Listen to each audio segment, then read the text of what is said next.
চিন্ময় এখন দেবী এই মন্টু কলিতাৰ ধুনীয়া ফচল অৰ্কত বাবা মন্টু বাবা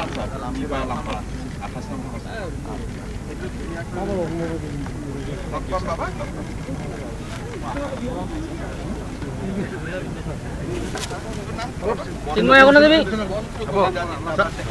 এই মন্টু কলিতাৰ ধুনীয়া ফচল অৰ্কত বাবা মন্টু বাবা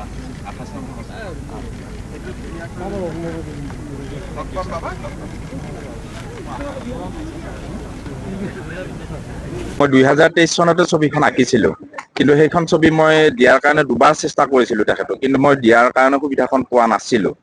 আজি মই আদিত্য ৰাভা ছাৰৰ সহযোগত আপোনাৰ মই ছবিখন দিয়াৰ কাৰণে সুবিধা পালো।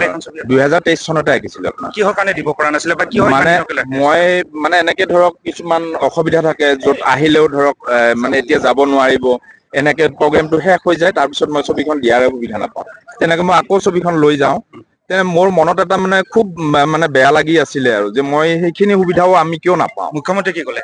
মুখ্যমন্ত্ৰী মোক বহুত ভাল পালে যে ইমান দিনৰ পৰা তুমি কি কৰি আছিলা, কিয় দিব পৰা নাছিলা, যে ছাৰ মই সুবিধাই পোৱা নাছিলো।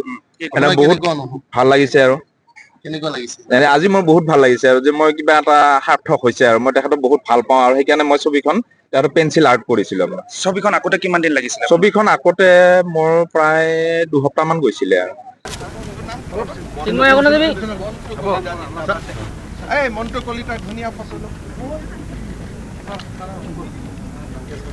অৰ্কত বাবা মন্টু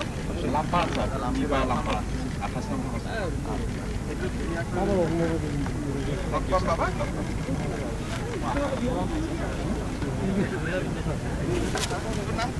চিন্ময় এখন দেবী এই মন্টু কলিতাৰ ধুনীয়া ফচল